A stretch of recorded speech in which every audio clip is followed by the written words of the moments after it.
আজকে একটি অনাকাঙ্ক্ষিত ঘটনা আমার সাথে ঘটে গেল, যেটা আমি কখনো কল্পনা করতে পারিনি।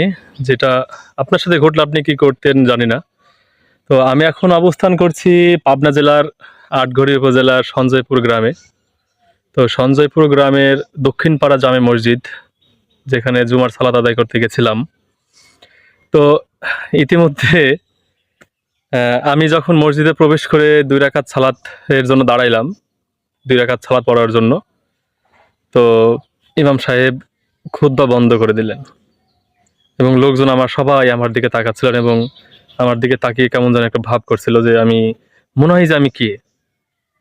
আর আমাকে বারবার ইশারা করছিল সবাই যে সালাত ছেড়ে দিয়ে বসতে। তো এই ঘটনা আপনার সাথে ঘটলে আপনি কি করতেন? যে তখন কি সালাত ছেড়ে দিতেন নাকি সালাত আদায়ই করতেন? আমি জানি না। তবে আমি সালাত শেষ করে তারপরেই বসেছি। তো আমি যতক্ষণ সালাত আদায় করেছি, তিনি যে খুতবা বন্ধ রেখেছিলেন ইমাম সাহেব, জানি না কি কারণে। তো আমি কার কথা শুনবো? আমি ইমামের কথা শুনবো নাকি রাসূল সাল্লাল্লাহু আলাইহি সাল্লামের কথা শুনবো?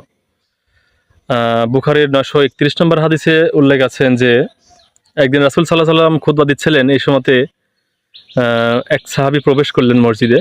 এটা জাবের বিন আব্দুল্লাহ রাদিয়াল্লাহু তাআলা আনহু হতে বর্ণিত এই হাদিসটি। তো মসজিদে প্রবেশ করলেন, এমত অবস্থায় বসে পড়লেন এই সাহাবী। সাহাবীর নাম হচ্ছে সুলাইক আল গাতফানি। সুলাইল আল গাতফানি যখন রাদিয়াল্লাহু তাআলা আনহু যখন বসে পড়লেন, তখন রাসূল সাল্লাল্লাহু আলাইহি সাল্লাম বললেন, এই তুমি কি ২ রাকাত সালাত আদায় করেছো? তো সুলাইক আল গাতফানি বললেন যে না। তো উঠে আবার ২ রাকাত সালাত আদায় করে বসো। তো রাসূল সাল্লাল্লাহু আলাইহি সাল্লাম যখন খুতবা দেন তখন ২ রাকাত সালাত আদায় করা যায়। আর আমাদের দেশের হুজুররা যখন জুমার খুতবা দেয় তখন ২ রাকাত সালাত আদায় করা যায় না। কেন যায় না? কি কারণে যায় না? কার কথা শুনবো আমি? কি রাসূলের কথা শুনবো? রাসূলের এই হাদিসের উপর আমল করব নাকি এই হুজুরদের কথা শুনবো? আমি হাদিস নাম্বার বলে দিচ্ছি যে বুখারীর ৯৩১ নম্বর হাদিসে, বা ৩০ কি ৩১ বিভিন্ন ইয়াতে আছে, ৩০ কি ৩১ এ আছে। আমি হাদিসটি শেয়ার করেছি কমেন্ট বক্সে, আপনি শেয়ার দেখে নিতে পারেন বা মিলিয়েও নিতে পারেন। তো রাসূল সাল্লাল্লাহু আলাইহি সাল্লাম খুতবা দিলে ২ রাকাত সালাত আদায় করা যায়, আর আমাদের দেশের হুজুররা খুতবা দিলে ২ রাকাত সালাত আদায় করা যায় না কেন? আপনাদের কাছে প্রশ্ন।